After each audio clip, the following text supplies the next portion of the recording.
Hello everyone, তো সকলে কেমন আছো? আজকে দোল পূর্ণিমা, তো সকাল সকাল মাঠে চলে এসেছি।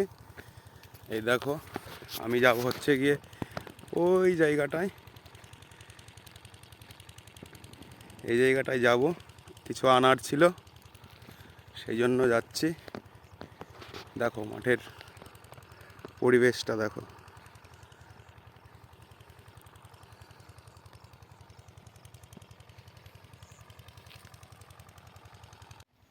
এটা হচ্ছে গিয়ে গমের জমি, পাশে সর্ষে, পাশে মটর,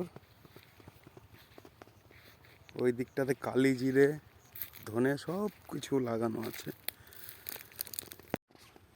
তো গাইস ফাইনালি পৌঁছে গেছি। তো যাব হচ্ছে গিয়ে ওই জমিটাতে সর্ষের কাঠি আনতে। তো চলো যাওয়া যাক। তো ফাইনালি পৌঁছে গেছি জমিতে। তো নেব হচ্ছে কি এই কাঠিগুলো, এই কাঠিগুলো এখন নেব। তো চলো নিতে থাকি, দেখা যাক। মাঝ রাস্তায় বোঝা খুলে গেছে, কী করবো এখন, আবার বাঁধতে হবে। তো বেঁধে নিই।